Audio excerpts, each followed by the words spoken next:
여러분 오늘도 평안한 밤 보내셨습니까? 7월 18일 월요일 주님과 함께하는 완벽한 오늘 시작하겠습니다. 오늘은 시편 60편 1절부터 12절까지 승리에 취하지 말라라는 제목으로 말씀을 나누어 보겠습니다. 본문 말씀 제가 읽어드립니다. 하나님이여 주께서 우리를 버려 흩으셨고 분노하셨사오나 지금은 우리를 회복시키소서. 주께서 땅을 진동시키사 갈라지게 하셨사오니 그 팀을 기우소서. 땅이 흔들림이니이다. 주께서 주의 백성에게 어려움을 보이시고 비틀거리게 하는 포도주를 우리에게 마시게 하셨나이다. 주를 경외하는 자에게 깃발을 주시고 진리를 위하여 달게 하셨나이다. 주께서 사랑하시는 자를 건지시기 위하여 주의 오른손으로 구원하시고 응답하소서. 하나님이 그의 거룩하심으로 말씀하시되 내가 뛰놀리라. 내가 세겜을 나누며 숫꽃 골짜기를 측량하리라. 길르앗이 내 것이요 므낫세도 내 것이며 에브라임은 내 머리의 투구요 유다는 나의 규이며 모압은 나의 목욕통이라. 에돔에는 나의 신발을 던지리라. 블레셋아 나로 말미암아 외치라 하셨도다.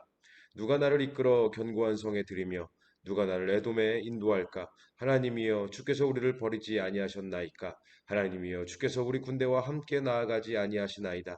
우리를 도와 대적을 치게 하소서. 사람의 구원은 헛됨이니이다. 우리가 하나님을 의지하고 용감하게 행하리니 그는 우리의 대적을 밟으실 이심이로다. 아멘. 이 시편 60편에는 다윗이 교훈하기 위하여 지은 믹담, 인도자를 따라 수산 에두세 맞춘 노래, 다윗이 아람 나하라임과 아람 소바와 싸우는 중에 요압이 돌아와 에돔을 소금 골짜기에서 쳐서 12,000명을 죽인 때에 이런 긴 표제가 달려 있는데요. 사무엘하 8장의 내용을 배경으로 하고 있습니다. 그 내용을 간단하게 살펴보면 다윗은 약속의 땅 가나안의 회복이라는 이 하나님의 명령에 따라서 통일 이스라엘 왕국을 이루어냈고 또 주변 나라들에게 빼앗긴 이 가나안 땅을 다시 회복하고 또 점령하는 이 전쟁을 계속해서 치러 갔습니다. 물론 다윗의 이 전쟁은요. 하나님의 명령에 의한 전쟁이었기 때문에 사무엘하 8장 6절에 기록된 대로 다윗이 어디로 가든지 여호와께서 이기게 하시니라 항상 승리하는 전쟁이었습니다. 다윗은 패배를 모르는 전쟁의 왕이었죠. 그래서 블레셋과 모압 땅을 빼앗았고 이제 이스라엘 북쪽의 아람과의 전쟁도 거의 승리를 앞두고 있었는데 그런데 작은 문제가 생겼습니다. 다윗이 이스라엘 북쪽에서 아람과의 전쟁에 몰두하고 있을 때에 남쪽의 에돔이 이 남쪽에서 이때다 하고 쳐들어온 것이죠. 그래서 다윗은 군대 사령관인 요압을 급히 남쪽으로 보내서 이 에돔을 물리치고 동서남북의 모든 전쟁에서 승리하고 이스라엘의 영토를 크게 확장하게 됩니다. 그야말로 계속되는 승리로 다윗과 이스라엘은 승승장구했다라는 것이죠. 그런데 오늘 다윗의 기도가 좀 이상합니다. 이 시편 60편의 표제에도 요압이 돌아와 에돔을 소금 골짜기에 쳐서 12,000명을 죽인 때라는 승리의 표제가 분명하게 붙어 있고 또 사무엘하 8장의 내용에서도 에돔 사람이 다 다윗의 종이 되니라.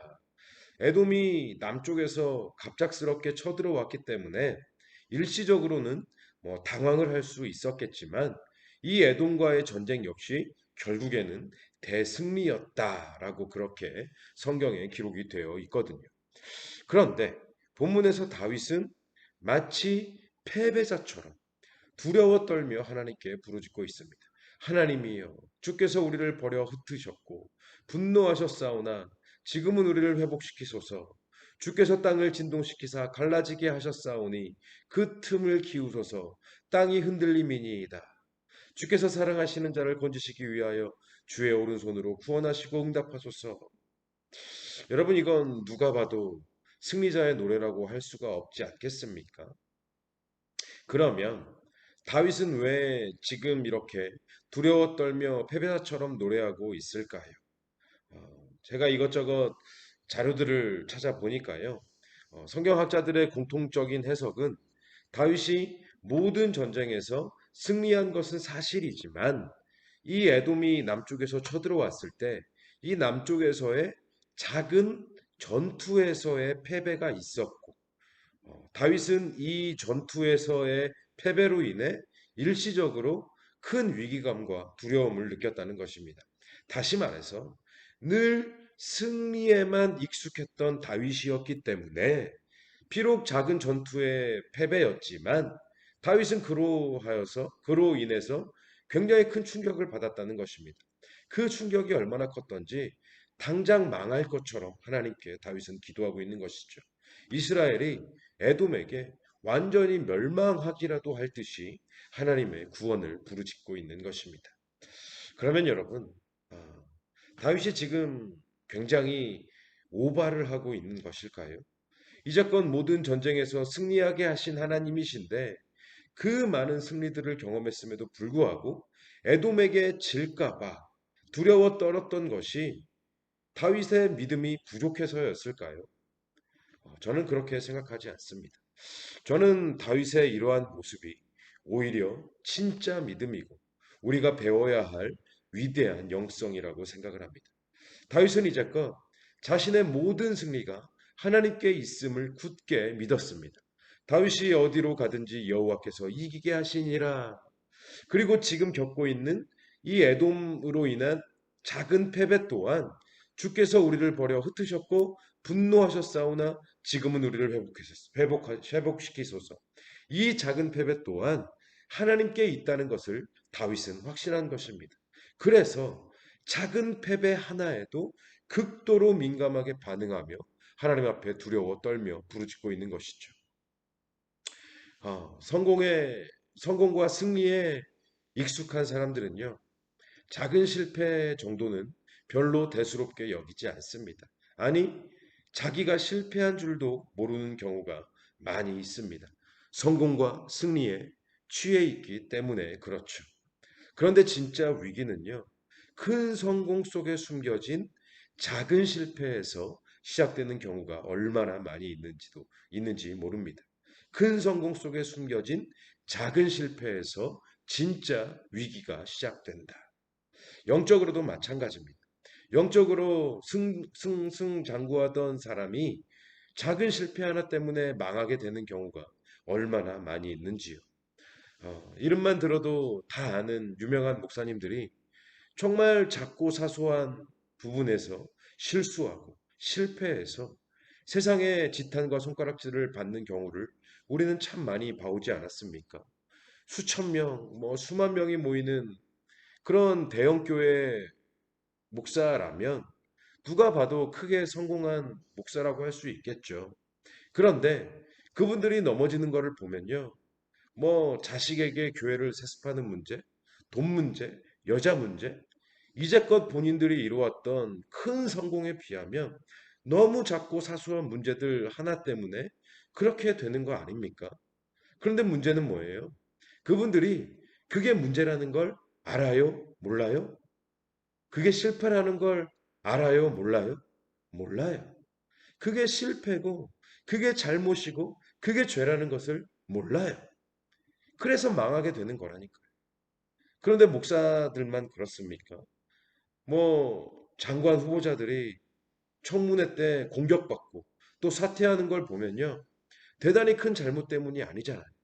불법 전입이나 탈세나 자신의 성공에 비하면 굉장히 작고 사소한 것들 때문에 불명예를 얻고 그렇게 어? 물러나는 것 아닙니까? 결국 우리를 무너뜨리는 것은요. 우리를 망하게 하는 것은요. 작고 사소한 실패들, 작고 사소한 것에서 시작된다는 것입니다. 사탄은 우리를 그렇게 넘어지게 하는 거거든요.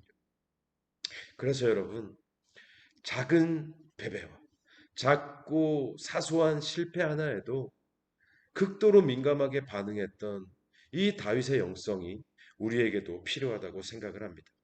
우리 삶의 작고 사소한 영역에서 또 우리 신앙의 작고 사소한 영역에서 우리는 영적으로 민감해야 하는 것입니다. 물론 우리는요, 승리에 익숙한 사람들이 되어야 합니다.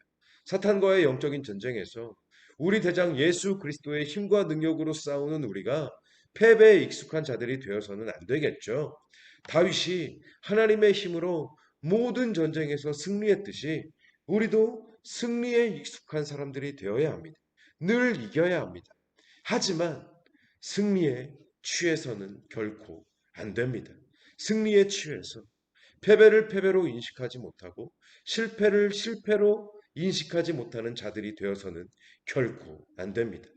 작고 사소한 죄 하나가 내 삶에서 나를 이겨먹고 있는데, 그렇게 내가 지고 있는데 승리에 취해서 그것을 깨닫지 못하고 방치하게 되면 결국에는 완전히 망하게 되고 완전히 패배하게 되는 것입니다. 작은 전투의 패배가 큰 전쟁의 패배로까지 이어질 수 있다는 것입니다. 특히 지금 자신의 삶에 만족함이 있는 분들, 별다른 문제 없이 그냥저냥 평안한 삶을 누리고 있다고 여기시는 분들, 주님 안에서 그 평안함과 그 만족함을 누리는 것도 중요하지만 그 만족감과 그 평안함에 취해 있어서는 결코 안 됩니다.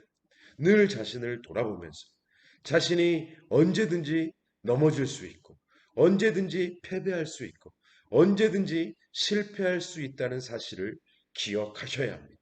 그 만족감과 평안함이, 지금의 만족감과 평안함이 언제든지 깨질 수 있다는 것을 기억하셔야 됩니다. 그래서 늘 영적으로 민감할 수 있도록 긴장하고 살아야 하는 것입니다. 여러분, 우리는요, 영적인 날품파리들입니다. 오늘의 은혜로 오늘을 살아가는, 매일매일 그날 주어지는 그 은혜로 하루하루를 살아가는 사람들이 바로 우리라는 사실을 잊지 마십시오. 오늘의 승리가 내일의 승리를 보장하지 않는다는 것을 잊지 마시기를 바랍니다. 이런 의미에서 승리와 성공에 취하여서 작고 사소한 실패들을 놓치지 않는 저와 여러분들이 되셨으면 좋겠습니다.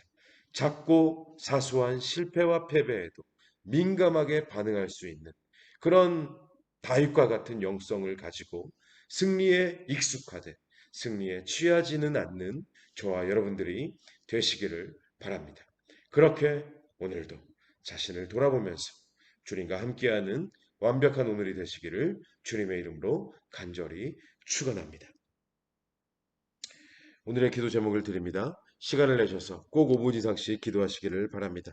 이 5분의 기도가 오늘 우리의 24시간을 살릴 줄로 믿습니다. 첫째, 삶의 모든 영역에서 승리에 익숙한 삶을 살 때 승리에 취하여서 작고 사소한 실패들을 놓치지 않도록 도와주시옵소서. 둘째, 작고 사소한 실패와 패배들을 발견할 수 있는 영안을 허락하여 주시고 그것들에 민감하게 반응할 수 있는 영성을 허락하여 주시옵소서. 셋째, 코로나 확진자가 다시 늘고 있습니다. 코로나로부터 교회와 성도들을 지켜주시고 예배가 방해받고 무너지는 일이 다시 반복되지 않도록 도와주시옵소서. 넷째, 다시 한 주간의 삶을 시작합니다. 이 한 주간의 매일매일이 주님과 함께하는 완벽한 날들이 되게 하여 주옵소서. 이 기도 제목을 가지고 시간을 내셔서 꼭 기도하시기를 바랍니다. 기도하시겠습니다.